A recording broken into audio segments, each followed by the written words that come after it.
Hello and welcome to the MBLEx Prep with Michele podcast, which is all about helping massage therapists and bodyworkers prepare for the massage and bodyworkers licensing exam and achieve their dream of providing excellent care through the healing power of touch. I'm Michele Bullock, a licensed massage therapist in the great state of Washington. After I passed the MBLEx, I worked in an injury clinic while starting my own practice. I love bodywork as a fulfilling and lucrative career, and every day I see the need for more massage therapists and bodyworkers in the field, helping people heal and find a new connection with their bodies. After completing an accredited massage program, the massage and bodywork licensing exam is the final hurdle to receiving a license and getting your hands out into the world. My goal is to help you get there through thoroughly understanding the content of the test so that you can pass it easily. Let's get started.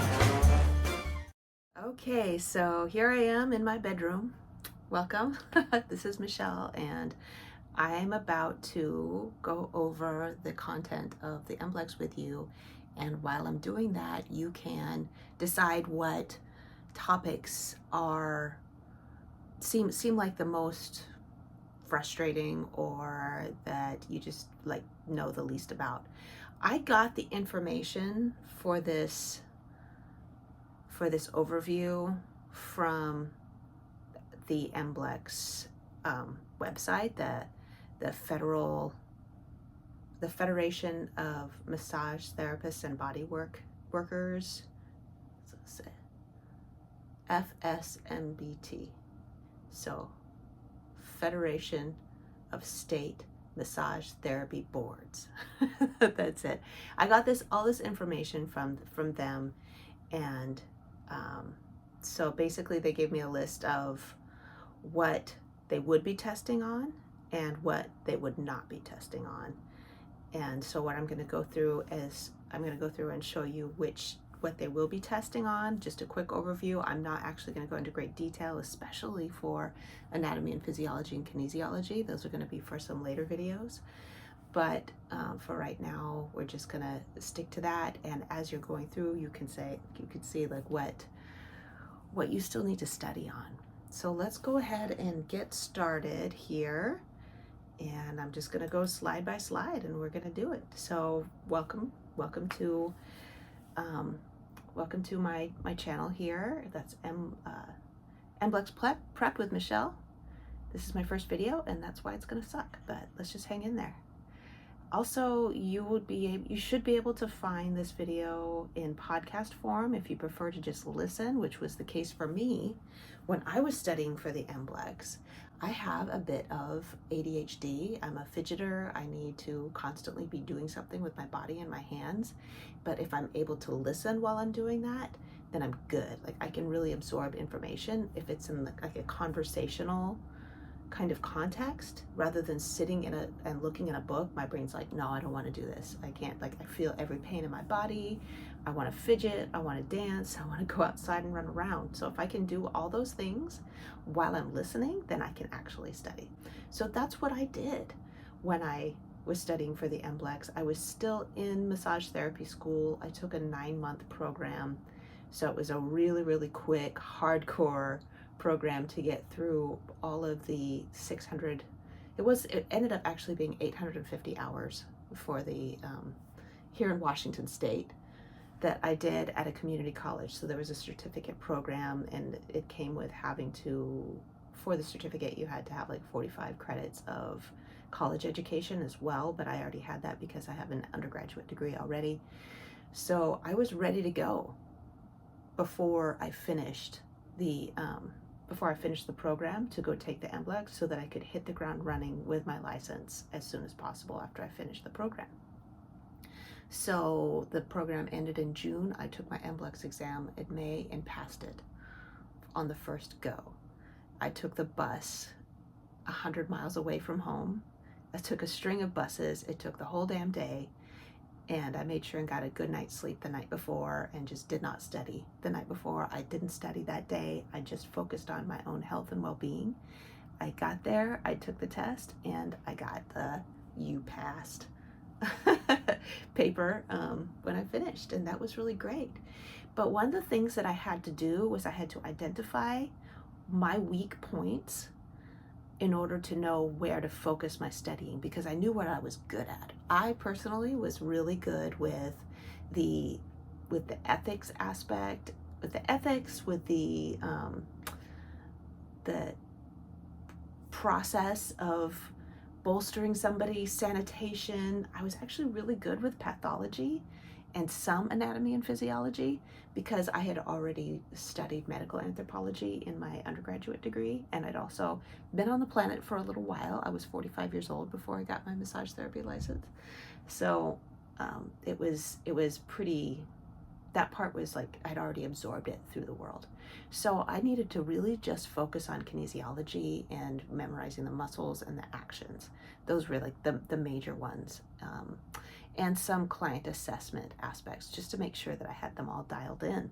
So that's what I focused on studying, so that I didn't hurt myself. So I listened to as many videos as I could from some already existing content creators, and that really helped a lot. So what you're going to get from this webinar, like I said, is you're going to find out what exactly you need to study, because in this slideshow, I'm going to give you a perfect list of exactly what you need to know. So get a pencil and paper, and when I go through each slide, if there's a topic or a part of the topic that you feel like you need to study on a little bit more, just go ahead and write that down. Just like, scribble it down. I need to spend more time studying on this. But if you're having trouble keeping up, or if you just want to listen to the content right now, you're like busy driving or whatever, just listen. You can come back to the video later, but also I have my study guide available to you for free. Just check in the description of the podcast or in the YouTube video, and you will get a link to go and get a hold of that for free. So without any further ado, let's get started. So, understanding what's in the MBLEx. It was created by the Federation of State Massage Therapy Boards. There it is, FSMTB. And there are 7 categories in total. We're going to go category by category, and that's going to take a big old chunk of time because there's a lot of stuff. But on the chart, you'll see on the chart, there's like this, like it's in 3 columns, the way that they have the content set up. The first column is basic healthcare worker knowledge, which is going to be your anatomy and physiology and your kinesiology. So we got anatomy and physiology and kinesiology, and here's a list of all that stuff. Altogether, that only accounts for 23% of the knowledge that you need to know, but oh my gosh, is that knowledge dense, and you have no idea what they're going to ask you in that stuff. So you do need to know it, but it's not weighted as heavily as the other stuff. The second section is what's going to be weighted the heaviest, which is the manual practitioner concepts. That's the pathology, contraindications, benefits and effects of soft tissue manipulation, and client assessment, reassessments and treatment planning. Basically, how you work in the therapeutic setting as a professional, dealing with not hurting a person when they come in, treating them the best way you could possibly treat them, not hurting them, and providing the greatest benefit to them. And that ends up being, my math is not great right now, 46%, almost 50% of the whole thing is going to end up being in this portion. So when you're weighing out what you need to study, remember that if you have these 3 sections dialed in, that there's a pretty likely chance that you're going to pass. So that's why I needed to make sure that I really had that stuff figured out, especially the specific benefits and effects of soft tissue manipulation. That was a big one for me, and ruling out contraindications was really important for me to study, to make sure that I had that figured out. I had soap charts. I could get that. I was kind of getting decent at range of motion stuff, but I needed to remember all of the jargon.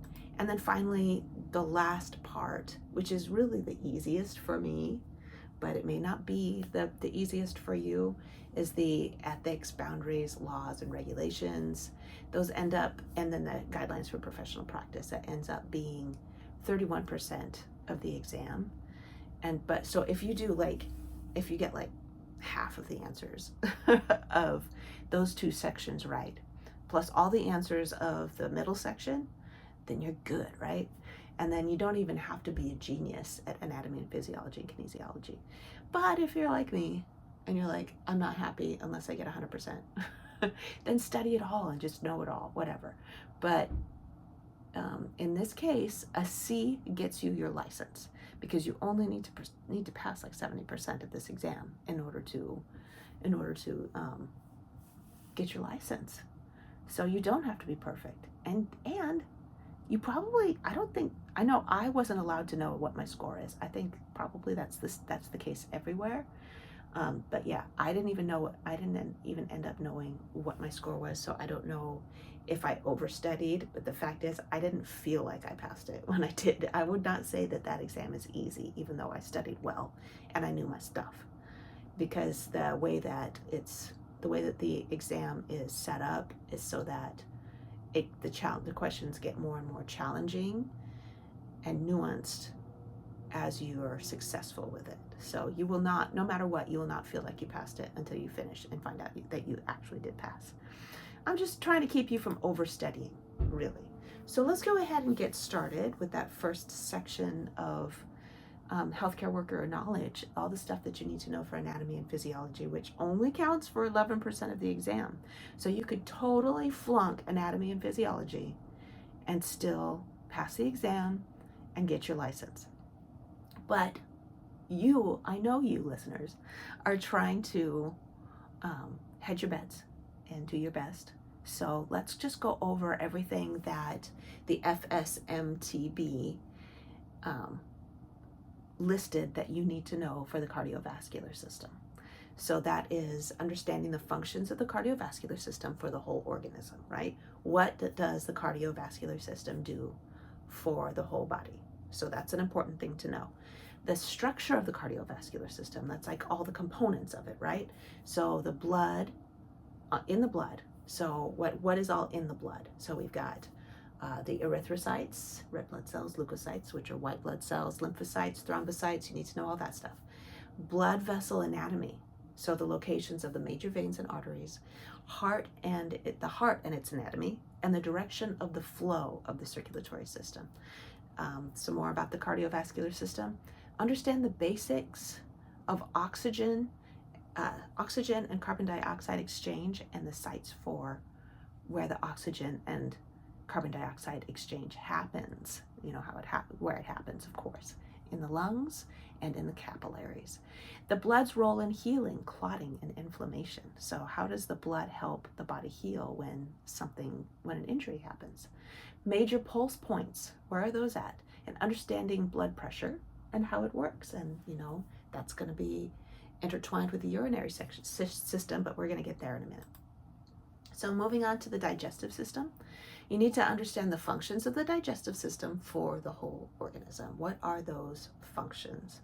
Structure of the digestive system and how it works. So all the components of the digestive system.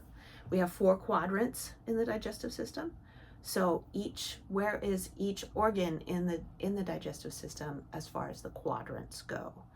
Organ structure and function. I do. By the way, I did get a question in the MBLEx about which quadrant the liver was in. So I do remember that.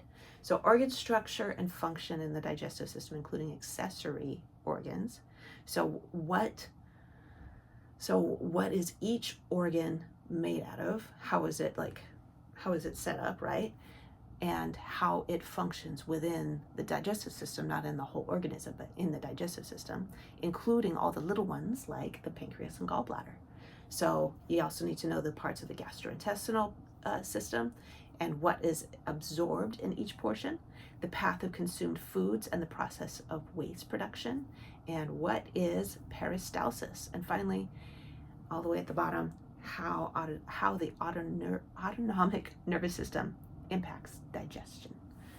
That is important. What does the sympathetic response do to your digestion, and vice versa with the parasympathetic response? Moving on to the endocrine system. you have to understand the functions of the endocrine system for the whole organism. So there's going to be a little list. You know, I'm going to be ending up doing a whole course on anatomy and physiology eventually. So if you want to be able to listen or to watch a presentation about that, keep your eyes peeled. It will be out and about, and I will be announcing that when it happens. But so moving on, we need to know the location and function of each of the endocrine glands. You need to know what hormones the glands create, the effects of the hormones, and the effects of those hormones on the organism. So you have to be able to understand all the major hormones and how they work in the body. And then finally, the roles of the hypothalamus and pituitary glands in controlling all the glands of the endocrine system. Moving on to the integumentary system, that's all of the skin and visceral membranes and the mucous membranes, all that is a part of the integumentary system. So you need to understand the functions of that for the whole organism. What does it do for? What does the integumentary system do for us? You have to understand the layers of the skin, because we have like 3 or 4 different layers. The different types of membranes, dermatomal patterns, that's like how the nervous system helps us to be able to sense things on our skin, and the appendages of the skin, that is the hair, nails, and glands. That's all you need to know for the integumentary system. It's not too big of a deal. So the lymphatic system and what it does, how it serves us as an organism, anatomy and structures of the lymphatic system, that's the spleen, the lymph nodes, the tonsils, etc. How are those made up? Where are they in the body? You need to know the path of lymph through the body and understand watersheds concepts. Oh, excuse me. You have to understand the factors that affect movement of lymph through the body. Types of immunity. What is acquired immunity? What is genetic immunity? And the role of leukocytes and where they're produced. That's the white blood cells. So next, moving on to the nervous system. You have to be able to understand the functions of the nervous system for the whole organism. What does the nervous system do for us? All the structures and locations of the central nervous system. So what is all in the central nervous system? Where are all the plexi locations and branches of the peripheral nervous system? Just because we have 2 branches, right? Central and peripheral nervous system. The differences between the divisions of the nervous system. So we've got the central nervous system and the peripheral nervous system, the autonomic nervous system and somatic nervous system. We've got the parasympathetic and the sympathetic nervous system. You need to be able to define the following terms: afferent, efferent, motor, sensory, cranial, spinal, mixed nerves. The types of receptors, you need to know all of those in the nervous system. And what about reflexes? You need to be able to understand that. What's next? Okay, just a little bit more about the nervous system.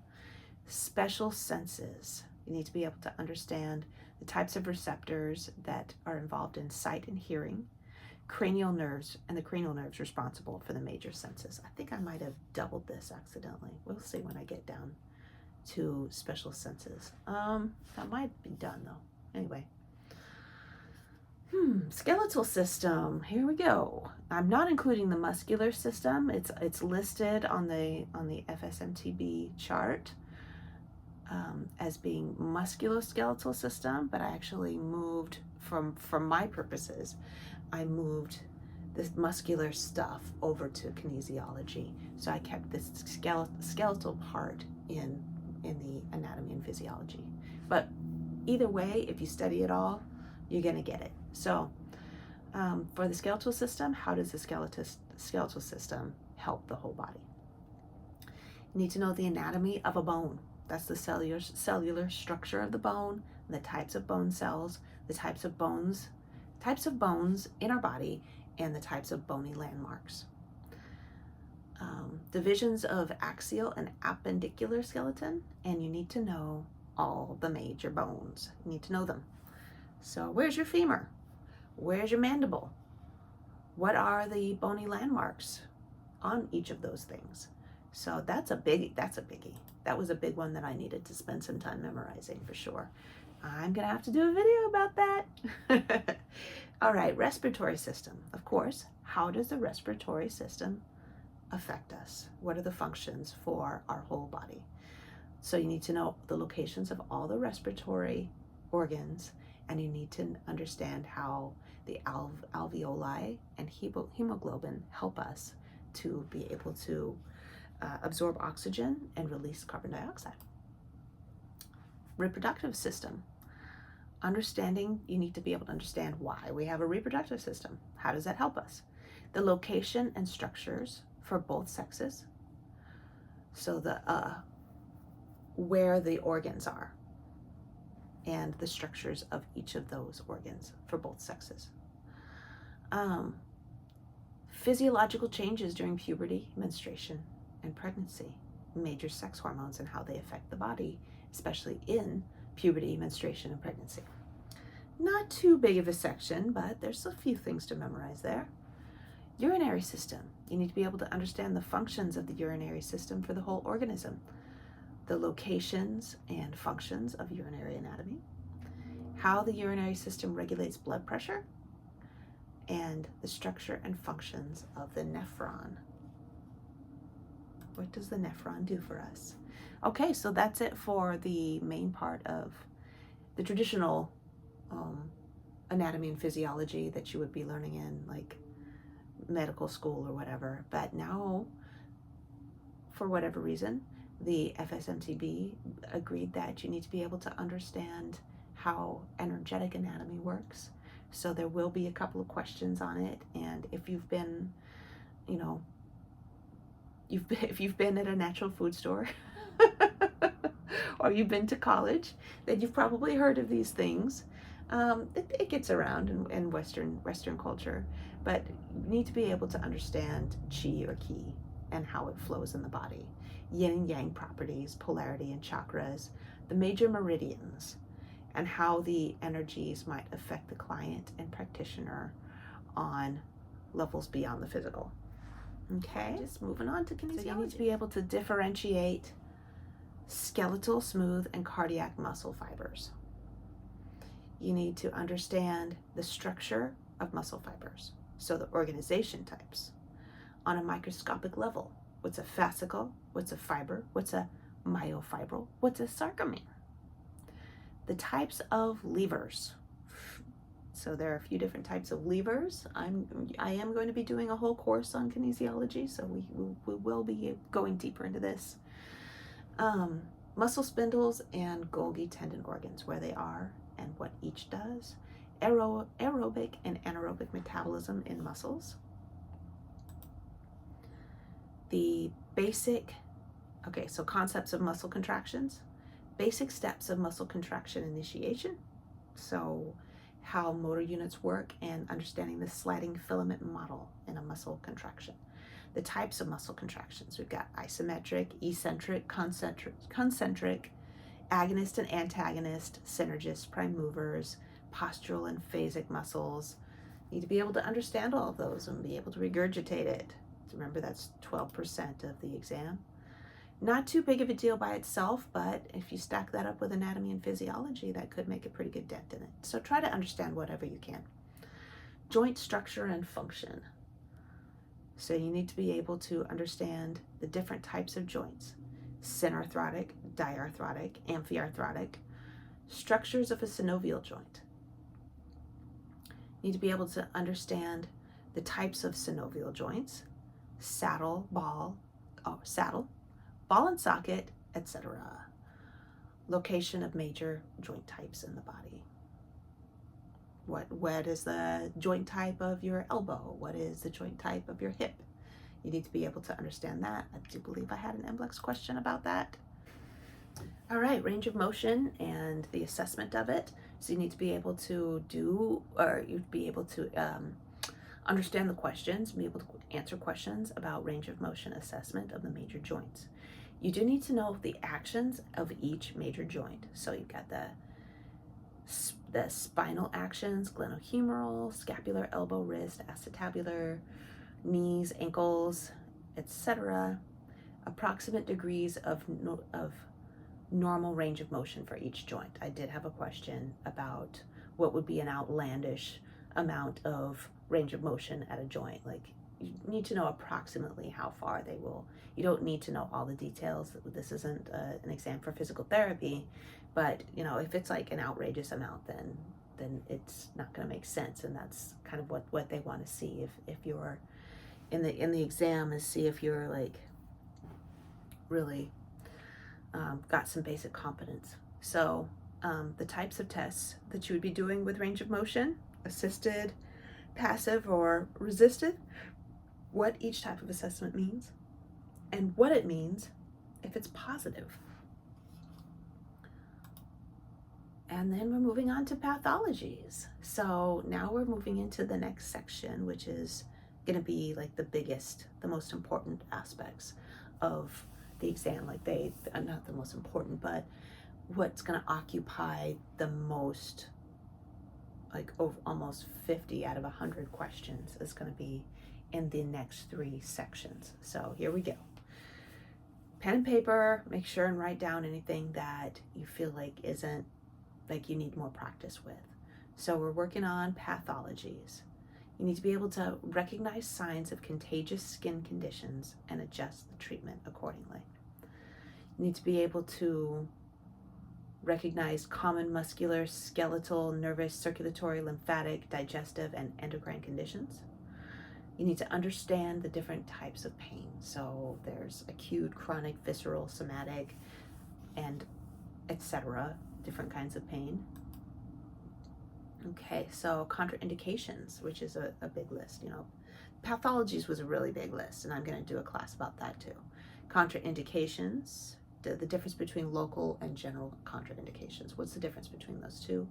Identify when certain types of treatment are contraindicated, like there's certain situations when you shouldn't be using a specific modality or a specific technique. You need to be able to recognize that. They're going to ask you questions about using a specific technique in a certain situation. So you need to be able to recognize the most important contraindications, including fever, infectious disease, inflammation, etc.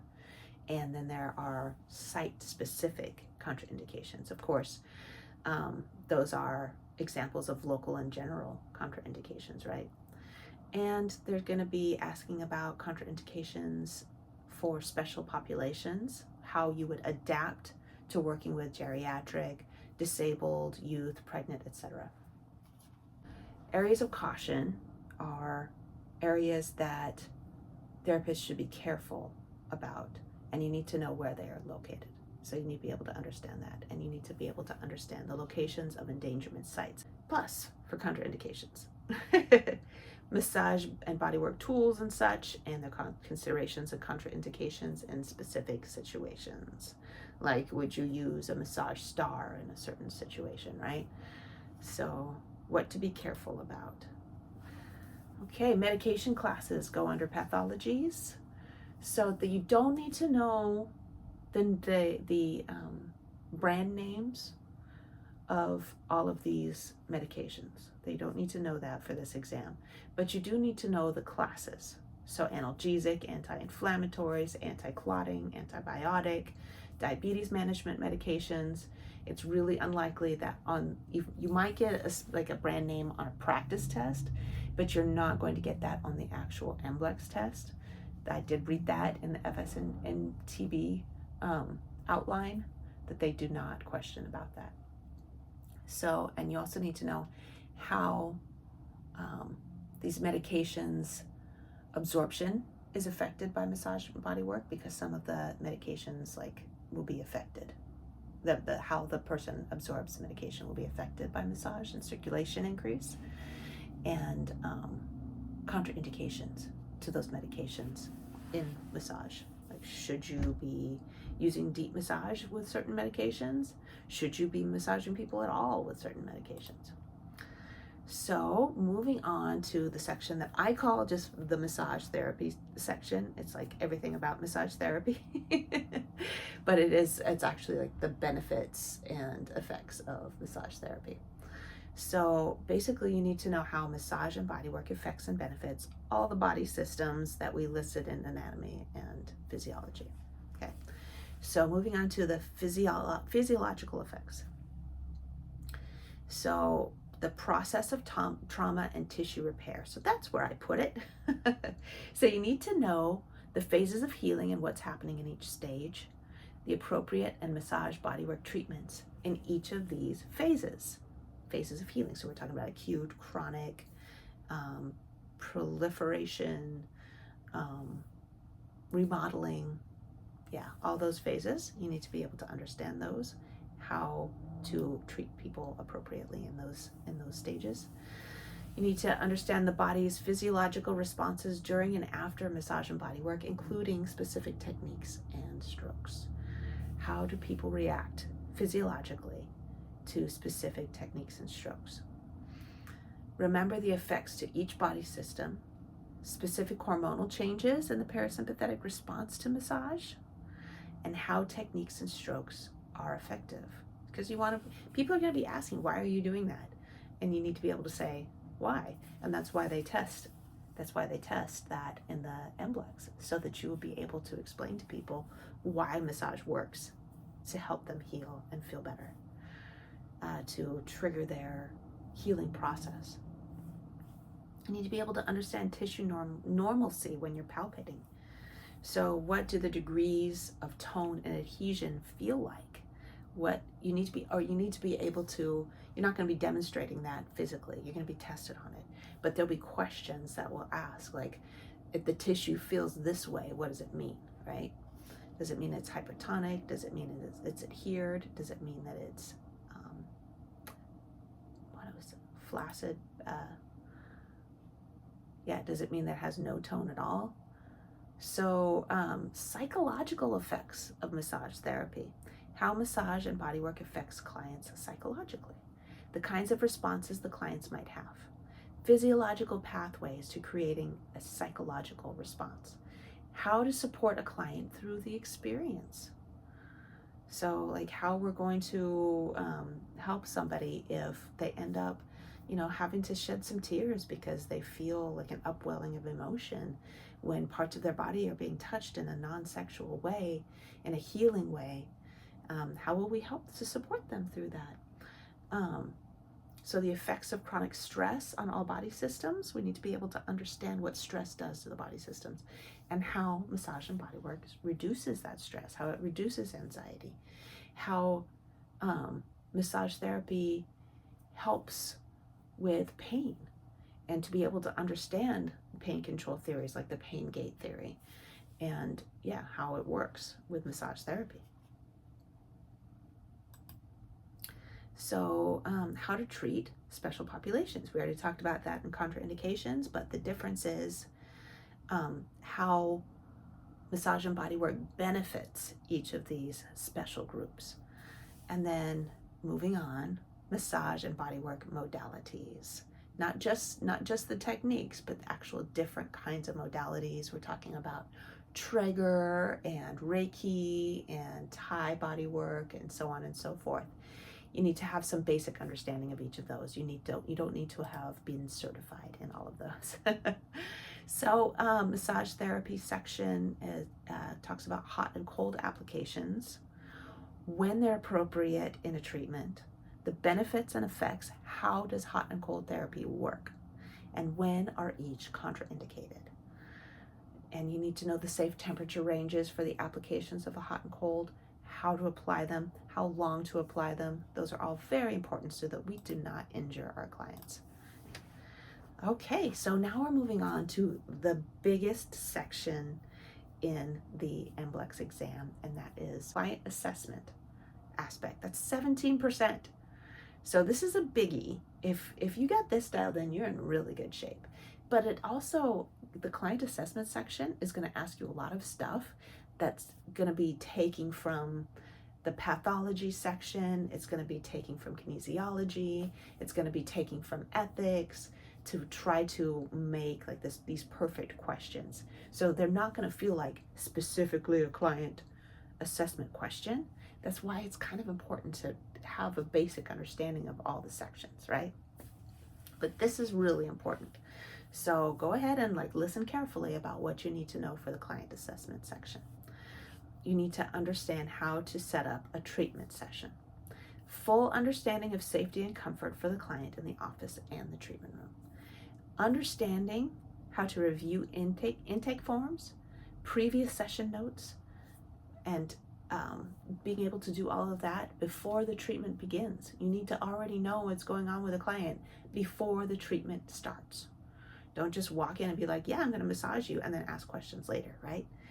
So time and organization management skills for the entire session under different circumstances depending on the client's needs. So you might be asked some questions about how to set things up so that everything flows efficiently in the 60 minutes or 90 minutes that you're going to have with that client.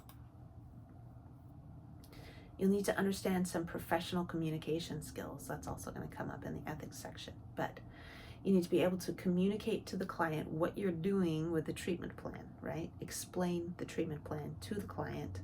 Get consent from the client once they understand what's going on. Informing them when changes need to happen to the treatment plan, and tactfully refusing to treat when necessary, or refusing to referring to other practitioners when there's something that you can't do, right? Something's out of your scope. Consultation and evaluation. So when you start talking to the client, or when you're, working with them during the treatment, or when you're working with them in subsequent appointments, you need to look at that health history every time, right? You need to read and interpret that health history form, and you have to know how to ask clarifying questions and actively listen and ask open-ended questions. You're going to be asked about that on the MBLEx, I promise you, about the nature of the questions that you should be asking the client to make sure that you get the most information from them. You need to be able to explain the treatment procedure to every client every time. This is from the FSMTB website. How to chart your written data collection, right? How to put all the information on the chart. You need to understand SOAP charting basics, recording important information for future client sessions, making sure and getting that written down in one of the components of the SOAP chart. You need to understand the difference between objective and subjective findings, right? So subjective being from the client and objective being from the practitioner. Tracking client progress on an ongoing basis. You have to know how to get that written down. Visual assessment. That's this part of the client assessment section. Postural assessment basics. Recognizing normal versus abnormal postures. That's kyphosis, lordosis, scoliosis, etc. Awareness of abnormalities pertaining to local and systemic contraindications, right? So if you see something weird, you need to be able to notice, be able to be like, oh, that's weird. That's going to be part of the client assessment. So if you're they'll ask a question like, if you notice they've got this edema and you press your finger into it and this is what happens, what does that mean? What should you do? That's part of that's a client assessment question. Palpation assessment, basic approaches to palpation assessment, as well as what to notice: tonicity, swelling, heat, adhesions, and how to do a gait assessment. That's the ability to note abnormal gait patterns and what they could indicate in muscle imbalances. You'll be asked questions like, what muscle could possibly be causing this kind of gait? Clinical reasoning, moving on. So how to synthesize and integrate that information that you've been collecting to create a treatment plan. So you get your subjective client information from asking open-ended questions. You're ruling out, or you're collecting your objective findings from all the tests that you've been doing and the observations. And then you're ruling out the contraindications, and you're evaluating the client's response to the previous treatment and adjusting the plan accordingly. So using your noggin, using your noodle to solve that puzzle, or at least do your darndest. Oh, are we already done with that section? Goodness, okay. So moving on to ethics and laws, which is 16%. That's a biggie. So there's going to be 16 out of 100 questions that are going to be about ethics. So they're going to ask you some very nuanced questions that you're going to end up having to choose the best answer rather than knowing specifically that's the right answer or that's the wrong answer. They're going to be pretty nuanced. So there's a lot of like very subtle differences between each section. So it's a big one. So hang in there.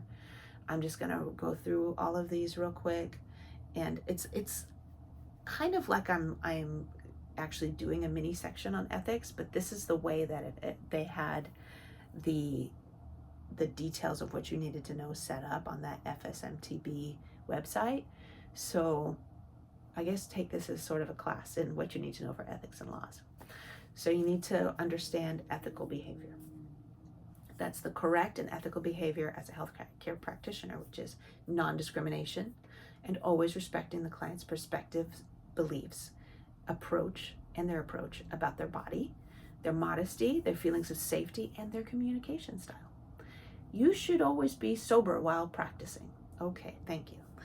Integrity about practitioners' abilities and scope of practice, and clearly communicating about referring the client elsewhere when necessary. So being honest about what you can and can't do, whether it's out of your scope of practice or not. There's some things that you may not be trained in doing, even though it's in your scope. You have to be able to be honest with them about your ability to do a good job for them. So professional boundaries and, acting professionally, maintaining ethical boundaries for professional relationships with clients, respecting the client's boundaries to maintain the therapeutic relationship, appropriate communication boundaries regarding personal lives of both the practitioner and client. Code of ethics violations. What is a violation? Like, that was one of the questions that I got. What is the difference between a boundary crossing and a violation? That's some very, very subtle, it's a very subtle detail that they might be asking you on the MBLEx. So understanding the ethical obligation to protect confidentiality and other ethical behaviors from the previous section. You need to know all the code of ethics expectations locally and generally pertaining to massage and bodywork. So the therapeutic relationship. You need to be able to know what the therapeutic relationship is. So what is transference, countertransference, the power differential between the practitioner and the client, the role of trust in the therapeutic relationship. So under that heading, we've got obtaining consent, empowering the client in making their own choices about their healing journey. So giving them all the information they need to know and showing them that you respect their opinion and their choices. Protecting the client's modesty and comfort level and demonstrating compassion. Protecting the client from physical harm. Protecting the client's emotional and mental well-being. And remembering that the therapy room is no place for manipulative behavior. So you want your client to always feel safe. That is your role as a practitioner. You need to be able to understand that massage and bodywork doesn't diagnose or treat any condition and doesn't cure any medical condition, and be able to relay that to your client so that they don't think that you are a doctor. I've been asked some really wacko questions about, what do you think about this health condition or that health condition? It's like, does it have to do with your range of motion? Then I don't know, right? What massage does is it facilitates the body to heal instead of curing an actual pathology. So it helps the body to get stronger, increases circulation. It helps it relax so that it can heal. But massage doesn't actually heal, cure medical conditions. You need to be able to understand the mental and health risks involved in giving treatment and take proactive steps to curb contracting contagious illnesses for yourself, mental burnout for yourself, and you need to be accountable to colleagues and authorities. all of this under the therapeutic relationship is basically being a big old grown-up and acting like a professional. So under ethics and laws is the concept of dual relationships. So you need to be able to understand that entering into a dual relationship. One more time, I just have to clarify, what is a dual relationship, right? A dual relationship is where you're not just their therapist, you're also their friend, or you're also their house cleaner, or whatever, right? So when you have more than one place where you hang out with that person, then you're in a dual relationship with them. So understand that a dual relationship with a client is risky professionally, and it may be unlawful depending on the jurisdiction, that is like where you live. So in some states, it's fine if you date your client. In other states, it's illegal and you could lose your license. For example, in Washington State where I live, if I was to date one of my clients, I would lose my license unless I waited and did not treat that person for 2 years. I cannot date one of my clients for 2 years. Fortunately, I'm married, so I don't have to worry about that. You need to be able to tactfully and professionally express professional boundaries to your client and seek help when necessary. You need to be able to establish clear professional boundaries when taking on a client with an existing relationship. So you're going to be asked questions all about these details. What would happen in this situation? What would you do in that situation? And you're going to be tested on that. You get multiple choices. Sexual misconduct. So that's a good, nice, big section. So you need to be able to create and maintain appropriate professional boundaries. You're going to get asked about that.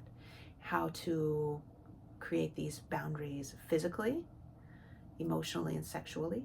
You need to be able to recognize sexual innuendos from clients and respond appropriately. The questions in the MBLEx are going to be about how would you respond in this specific situation. You need to be able to maintain professionally appropriate attire, location, and advertising. Understand that any sexual act with a client, even consensual, may result in loss of licensure. Professional communication includes accurately representing therapeutic training, credentials, and massage and body work as a profession in marketing and verbal communication.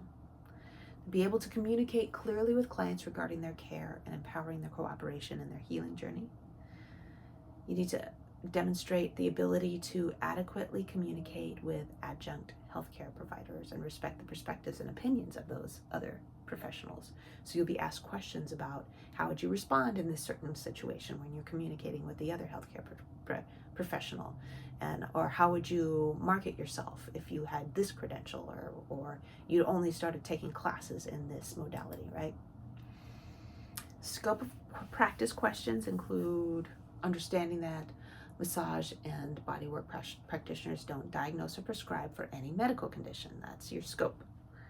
So you need to be able to understand that massage and bodywork is a complementary treatment. It is not a cure. So be able to use and explain clinical reasoning with clients while maintaining distance from violating that scope, the scope of your bodywork practice. So you need to be able to communicate the reasons for the treatment plan that you're doing within their physical limitations. This is how the FSMTB was like wording it. I'm trying to like sort it out so it makes sense. But working with the clients and helping them to be able to understand what you're doing within their physical limitations and not pushing them too hard so that you violate your scope of practice, because you're not trying to like push them like a physical therapy would. You're trying to, your scope of practice is to help people to feel better and not like hurt them. That's out of your scope of practice. I believe that's what the FSMTB was trying to say there. You need to be able to recognize when the client's needs are outside of your scope and refer accordingly. You will get questions about what would be outside of your scope as a massage or body worker. So laws and regulations, you need to be able to answer questions about complying with local or state laws for your specific body working or massage license. You need to understand the difference between business and professional licensing. You have to be able to understand tax requirements according to jurisdiction, which is like local, state, and federal tax requirements. And you need to be able to understand what is HIPAA. That's the HIPAA, Health Insurance Portability and Accountability Act. I can like 80% guarantee you, let's say 90% guarantee you, you will be asked the question, what does HIPAA stand for? And I had a really hard time because health insurance, I was like, health, I thought it was privacy and accountability. And it's like, wouldn't it be privacy? Because privacy is the big part of it. But no, it's health insurance portability. So that really confused me a lot. So do your best to memorize what each of those words is. So under the confidentiality section, once again, going back to HIPAA, they're going to pound that in. HIPAA is super important. You're going to get HIPAA questions on the MBLEx.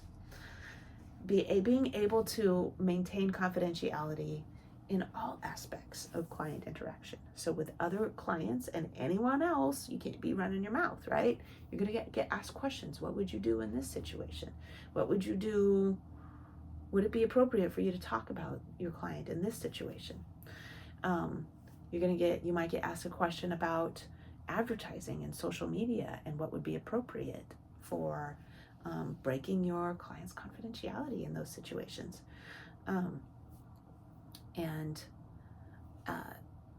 Without permission from client when communicating, how to get permission from your client when you're communicating to healthcare practitioners outside of your practice. And the last section for ethics and laws is just details about principles, and you need to understand the concepts of rights, justice, common good, principles, morals, integrity, etc. You're going to be asked a question or two about that. So you need to be able to demonstrate being consistent and or adaptable in specific dilemmas, and being willing to show that you're willing to think about, discuss ethical dilemmas with your peers and get feedback from supervisors if you need to. And understanding that ethics is nuanced, evolving, and there's they're like clear things that are just kind of wrong, but otherwise you kind of have to take it on a case-by-case basis. So moving on to the guidelines for practice. So this is 15% of the exam. You're going to be asked 15 questions out of 100 that have to do with how to practice in a business, whether you're running your own practice or you're working in a clinic or a spa with as an employee or as a independent contractor, how to run the show, essentially, all the nuts and bolts of giving a massage. So for equipment and supplies, you need to know your supplies, your equipment, your setup, and the maintenance of your treatment area, including the tables, the bolsters, the pillows, your tools, and how to maintain them. Know how to make adjustments for the comfort of the client in all of those things. And you need to know all of your lubricants, that's your oils and your lotions, and how to use those. How to keep yourself clean, practitioner hygiene. So well-groomed, trim nails, how it improves the client's experience, and how staying clean reduces the risk of spreading disease. You need to be able to understand proper hand washing technique. Okay, you might get asked a question about how long you should be washing your hands, or how long you should be soaping up, or how long you should be rinsing, how often you should be washing your hands, stuff like that. So how to keep things sanitary and clean in your massage space.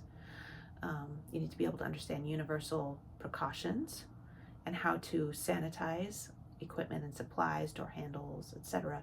And you need to be able to understand these terms, the difference between sterilization, sanitation, and disinfection. Those are different things. Safety practices, keeping yourself and your clients safe in the treatment area with your supplies and equipment, and how to not hurt your client. How to create a policy or guidelines for safety. So you might get asked a question about how you're going to write up your policies. Okay, so how to properly drape. What parts of the bodies always need to be covered. You might be asked some questions about proper technique to make sure that your client feels modest and secure. And how to take care of your own body, how to keep yourself safe from contagious illnesses. You might be asked specific questions about what are PPE, your personal protective equipment, your masks, your gloves, and like what situations you're going to be wanting to wear masks or gloves in. Your personal self-care for your own health and well-being. And you'll probably be asked some questions about body mechanics, whether that be like horse stance or archer stance, how to stack your joints, so on and so forth. Now we're going into the business aspects. This was easy stuff for me because I've been a business owner, and before I was a massage therapist, I was a business owner, so I didn't have to study this very much. I kind of got it. And then I just doing practice tests just kind of reinforced it. But if you've never been involved with being a business person before, you might want to spend some extra time practicing this. So make sure and write that down if it's still an issue for you. So the difference between being an employee versus being an independent contractor, you need to know that. You need to know self-employment and record-keeping practices for tax requirements. So how do you keep records of your income and expenses for tax requirements? Best practices versus legal requirements, which are different things. So what people generally do because that's what makes things easier versus what you legally have to do. That has to do with record keeping and like when it's proper to file your taxes and things like that. Maintaining proper client documentation of progress and confidential record keeping practices. Like how are you keeping your clients' records safe, right? How are you keeping them safe according to HIPAA standards? Okay, so the types of business entities, you need to be able to understand the difference between sole proprietors, partnerships, corporations, LLCs, and kind of how they're taxed too. I was asked some questions about that. Business plan and strategy basics, including goal setting. So how to write a business plan. There might be some ding dong question about that. It's like, what does that got to do with massage therapy? But they kind of want to make sure that you're able to be self-sufficient, that you're able to kick off your license and like actually be a person that is able to succeed, because you can't make it as a massage therapist if you can't get work, right? If you're not getting paid, you can't be a massage therapist out there. So they want to make sure that you've got that foundation with the license.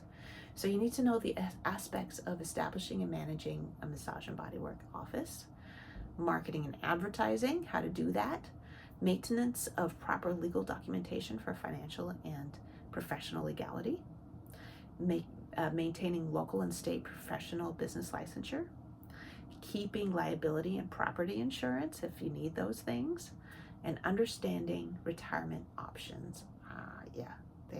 I was like, why do we need to understand retirement options? They just want to make sure the FSMTB, the massage therapy boards, wants to make sure that you are saving up for your future so that you don't have to quit being a massage therapist and have nothing.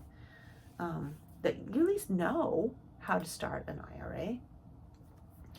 Okay, so finally we have healthcare terminology that you're going to need to know. These are all the odds and ends at the very end. So basic healthcare industry communications terminology, how like people in the healthcare industry talk to each other. You need to be able to like communicate with a doctor if that's necessary, or with a nurse. Business and transactional terminology. That's transactional, like monetary transactionals. So understanding and being able to use terminology to effectively communicate findings in the treatment room on your documentation, so that if, for example, someone is in an accident and they come to you and you do a treatment on them, they want to be able to take those findings to their physician and be like, this is what my massage therapist found. So you need to be able to use these terms like edema, adhesions, contusions, range of motion. You need to be able to write those things down on your treatment forms. Needs to know the anatomical positions, directional terms, and body planes. Medical term roots, prefixes, and suffixes. I'm working on that. I'm going to offer the medical term roots as a freebie coming up really soon. Keep an eye out for that in the description below. Anatomical regions. So like, what are the different regions of the body? You've got your like cervical region, your lumbar region, you got your you got the feet, whatever. The difference between anatomy, physiology, kinesiology, pathology, histology, yeah, directional terms and body planes, coming back over there to directional terms. I think that has a lot to do with anatomical regions as well as like dorsal and ventral, you know, those are anatomical regions. Okay, so I think this might be closing out what you need to know. So now that you have like this list of your weak points, here are some ideas on how you can get those studied. Usually the points that you are weak for you are the ones that are least interesting. At least that was for me. I was the weakest in the aspects of my studies that I didn't really care about, or that I didn't like already have some knowledge of. So those were the really hard ones. So you kind of have to, sorry to say, it may not be fun or easy, but you have to make sure and force yourself to study on a schedule, to like make a plan of how you're going to do it. Whatever ways are easiest for you to study, whether that's grinding it out in the quiet or at a coffee shop with all of your study, with your study guides and your books and stuff, whether that be listening to podcasts or videos, you know, watching videos about it. Whatever it is, you have to set aside that time and be like, this is when I'm going to be studying, right? So memorization heavy topics are a pain in the butt because like there's no reason for you to know those things, for you to use that information yet, because you're not a massage therapist yet, and you're just learning it, right? So what I would do is I would pick a few things, like for example, for the carpal bones, which is really hard for me to memorize, or the anatomy of a bone, and like the cellular structure of a bone, or the layers of skin. These were all really hard for me. I set a timer. I was like, these are the 3 things that I'm going to memorize today. And I would set a timer every 2 hours, and I would force myself to recall those things. I would have it written down, and then I would like look at it real quick and close my eyes and recall it in my mind so that I would memorize it. That was my thing that I did for that day. So for those really tough ones that you have no other reason to keep them in your head, try that. Using mnemonics helps a lot, right? So for the carpal bones, Sally left the party to take Kathy home. For all the carpal bones, you could do that. For the first letter stands for each of the first letters of the carpal bones. Or for the pes anserin insertion muscles, right? What are the muscles that attach for the pes anserin? There's a pretty good chance that you'll get a question like that. I use Samantha Goes Streaking today, which is another one of those. Let's see. So Samantha Goes Streaking. So we got sartorius, gracilis, tendinosis. That's what the T, because I mix up semi-membranosus and semi-tendinosis. So I go streaking today because it's semi-tendinosis, not semi-membranosis, for the 3 muscles that attach to the pes anserin insertion point. Some more strategies for weak points. Focus on the biggest muscles, the biggest joints, and the most important actions for your studies, because there's a lot to memorize there, and use your own body to reference. So that's what really helped me to be able to memorize all of these muscles and attachment points. Is I would imagine the muscle and where it attaches on my own body, and I would touch those spots. I would activate that muscle by contracting it, and then I would like feel where those attachment points are. And some of them are so deep it's hard to feel. and some of them are in a position that it's hard to get a hold of. But if you can memorize the ones you can access, you've come a long way. You don't have to be perfect in this exam. You just have to do your best, right? So let's see, moving on, grouping pathologies and contraindications by system. So when you're studying the anatomical system, also throw in the pathologies and contraindications, and that will also help you to memorize all the important aspects of those anatomical systems. This is a fun one. Ask AI to create clinical scenarios for client assessment and ethics studying. So ask ChatGPT. I need an MBLEx style question about situation, a client assessment situation for the MBLEx, right? And it will provide that for you. And yeah, some people have mixed feelings about AI, but do what you need to do to make it work. Take as many practice tests as possible, because that, even if you get the answer wrong, if you go through and find out what the correct answer was, you're going to learn a lot. And while you're at it, you're learning a lot about your wrong answers too, because you could be, your wrong answer in that one could be a correct answer in the MBLEx exam. I have practice tests for you in the description below.